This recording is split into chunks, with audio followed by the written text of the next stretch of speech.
इस समय की बड़ी खबर आपको बता दें, अग्नि 5 मिसाइल का सफल परीक्षण किया गया है। ओडिशा के चांदीपुर से ये सफल परीक्षण हुआ है बैलिस्टिक मिसाइल अग्नि 5 का। अग्नि 5 की रेंज 5000 किलोमीटर है। 5000 किलोमीटर तक इसकी मारक क्षमता है। तस्वीरें हम आपको दिखा रहे हैं। ओडिशा के चांदीपुर में ये सफल परीक्षण किया गया है। अग्नि 5 की जो रेंज है वो 5000 किलोमीटर है, यानी ये दुश्मन के निशाने को निस्तनाबूद कर सकती है 5000 किलोमीटर तक की रेंज तक। अग्नि 5 मिसाइल का सफल परीक्षण एक बड़ी उपलब्धि।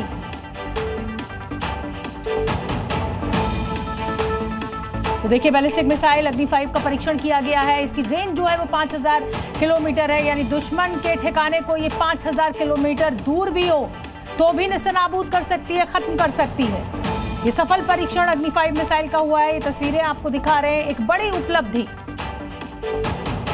पीपल्स रिप्रेजेंटेशन एक्ट की वजह से पहले ही नेताओं को 2 साल की सजा होने पर 6 साल की चुनावी राजनीति से दूर होने की सजा एक तरीके से मिल जाती थी, लेकिन अब केंद्र सरकार एक ऐसा बिल लेकर आई है जिसमें गिरफ्तारी या जेल जाते ही प्रधानमंत्री हो या मुख्यमंत्री या फिर मंत्री पद छोड़ना ही पड़ेगा। इस बिल का नाम है गवर्नमेंट ऑफ यूनियन टेरिटरीज संशोधन बिल 2025, यानी संघ राज्य क्षेत्र शासन अधिनियम संशोधन बिल 2025। गृह मंत्री अमित शाह ने जैसे ही ये बिल लोकसभा में पेश किया, हंगामा हो गया, क्योंकि इस बिल में यह प्रावधान है कि प्रधानमंत्री, मुख्यमंत्री या कोई भी मंत्री हो, अरेस्ट होने या जेल जाता है तो उसे अपने पद से इस्तीफा देना पड़ेगा।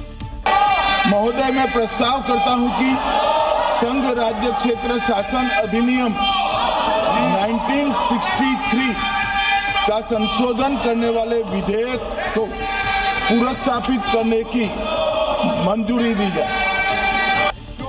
विपक्ष ने इस बिल को वापस लेने की मांग को लेकर खूब हंगामा किया। यहां तक कि विपक्ष ने गृह मंत्री के ऊपर कागज के गोले फेंके। हालांकि अमित शाह ने इसे नजरअंदाज कर दिया और साथ ही ये भी कह दिया कि आप इसे जेपीसी में भेजने की मांग करें।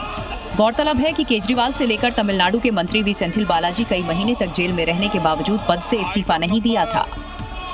लोकसभा में भारी हंगामे और नारेबाजी के बीच केंद्रीय गृह मंत्री अमित शाह ने 3 बिल पेश कर दिए। बिल पेश करते ही विपक्ष ने जोरदार हंगामा शुरू कर दिया और बिल की कॉपी फाड़कर गृह मंत्री अमित शाह के सामने उछाल दी। विपक्ष ने इन बिलों का विरोध किया तो वहीं सत्ता पक्ष के सांसदों ने विपक्ष के रवैये पर ही सवाल खड़े किए। माननीय गृह मंत्री जी, बहुत नैतिकता की बातें कर रहे हैं आपने भाषण दिए थे चक्की पीसिंग, महाराष्ट्र में जिनको लेके डिप्टी सीएम बना के घूम रहे हैं आप। ये जो 3 विधेयक हैं, ये भारत के संविधान का जो मूलभूत स्वरूप है उसके पूरी तरह विरुद्ध है। पूरा गृह मंत्री के एकदम चेहरे पर आ गए, पूरा कागज फाड़ के फेंका गया। मैंने ऐसा दृश्य कभी नहीं देखा। मैं बहुत ही निंदनीय है, कठोर शब्दों में मैं इसकी निंदा करता हूँ। ये आज एक काला अध्याय है जिसको कि ऑपोजिशन ने लिखा है, और किस लिए किया है ये परिश्रम जो ऑपोजिशन ने किया है काला अध्याय लिखने के लिए, किस लिए किया है? करप्शन को और भ्रष्टाचार को बचाने के लिए किया है। संसद के बाहर एक बार फिर नेता प्रतिपक्ष राहुल गांधी और बीजेपी सांसद राजीव प्रताप रूडी की मुलाकात जो है वो अब चर्चा का विषय बनी हुई है। दरअसल Rajiv Pratap Rudy constitution club of India का चुनाव जीतने के बाद पहली बार संसद पहुंचे थे और वहां गर्मजोशी से राहुल गांधी ने उनसे हाथ क्या मिला लिया कि अब इस पर भी विवाद खड़ा हो गया है। तभी वहां मौजूद नेता प्रतिपक्ष राहुल गांधी ने बीजेपी सांसद राजीव प्रताप रूडी का जोरदार स्वागत किया। जैसे ही संसद भवन में राजीव प्रताप रूडी दिखे, राहुल गांधी उनकी तरफ बढ़े और उन्हें हेलो हेलो कहकर रोका।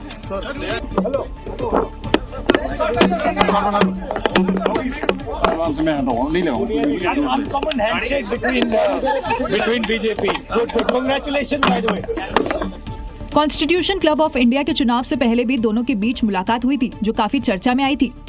दरअसल हाल ही में राजीव प्रताप रूडी ने कॉन्स्टिट्यूशन क्लब ऑफ इंडिया का चुनाव जीता है, जिसमें विपक्ष ने रूडी के समर्थन में वोट किया था। रूडी की जीत में राहुल गांधी ने अपनी ताकत दिखाने की कोशिश की है।